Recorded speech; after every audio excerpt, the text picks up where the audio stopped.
आप सभी जानते हो, क्योंकि हर एक क्लास की पहुंच होती ना, तो इसकी भी पहुंच है, वो पहुंच सुनो पहले। साहिबान, जैसा कि आप सभी जानते हो, दारुस सेना में सेना का मोरल तथा उनका मोटिवेशन बरकरार रखने के लिए जरूरी है। इसीलिए दारुस समय समय पर सेना में पेमेंट तथा फ्री इश्यू होती है। जरूरी है कि हर एक पीने वाला इसको पचाने की क्षमता रखता हो। यह तभी संभव है जब एक पीने वाले ने समय समय पर एम्प्टी गैरेज तथा कैमोफ्लेज कंसीलमेंट एरिया का इस्तेमाल करते हुए इसका भरपूर प्रयोग किया हो। लिहाजा इन सब बातों को मद्देनजर रखते हुए सुने सबक का उद्देश्य 750 ml मैकडॉल बोतल की चाप होने वाली रोके तथा वाटर गार्ड से बचने का तरीका सिखाना है। 750 ml मैकडॉल बोतल की चाप होने वाली रोके तथा वाटर गार्ड से बचने का तरीका सिखाना है। सबक को पूरा करने के लिए सवाल 750 ml दारू की बोतल, बोरोसिल तथा स्टील का गिलास। यदि आपके पास समय है तो बनिया से खरीदा हुआ नमकीन का एक पैकेट, नहीं तो चलते फिरते किसी भी लंगर से चुराया हुआ एक प्याज जिसमें थोड़ा सा नमक छिड़का हो। साहिबान, यदि आपके पास समय है तो बनिया से खरीदी हुई सोडा वाटर की बोतल, नहीं तो चलते फिरते लंगर से किसी भी टंकी से भरी हुई पानी की एक बोतल।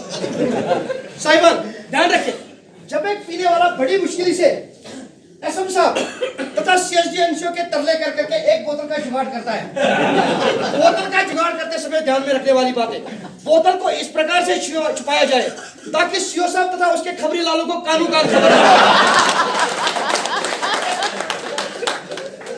ऐसी कैमोफ्लेज कंसीलमेंट वाली जगह पर ले जाए जहां पर आप खबरी लालों की नजर से बच जाएं। बोतल को इस प्रकार से बाएं हाथ पे चारों उंगलियां बाहर से अंदर की ओर और अंगूठा अंदर से बाहर की ओर ग्रिप किया हुआ, दाएं हाथ की हथेली की मदद से बोतल के बॉटम सरफेस पे टपकी मारे, देखे इस प्रकार से कलमे वाली उंगली और अंगूठे का हुक बनाते हुए बोतल के डट को एंटी क्लॉकवाइज घुमाएं, तब तक घुमाते रहे जब तक कि बोतल का डट बोतल से जुड़ा हो। नजदीक रखा हुआ गिलास ले, यदि आप नॉर्मल पैक से टून हो जाए तो नॉर्मल पैक, नहीं तो पटियाला पैक का प्रयोग किया जाए। साहिबान, अब यहां से होती है चाल शुरू।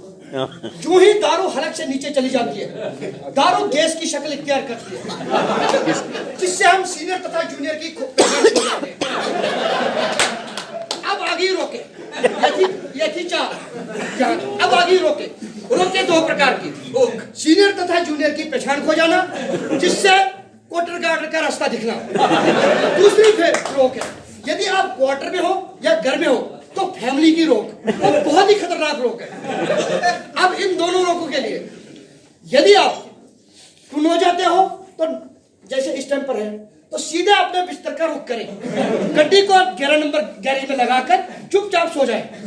यदि आप क्वार्टर में हो तो नाम क्लीनिंग प्लग, 3.5 फीट का डंडा, नाम क्लीनिंग प्लग, फैमिली की रोक को दूर करने के लिए। लेकिन आज के जमाने में ऐसा भी नहीं करना, नहीं तो सीधा एफआईआर लॉन्च हो जाएगा।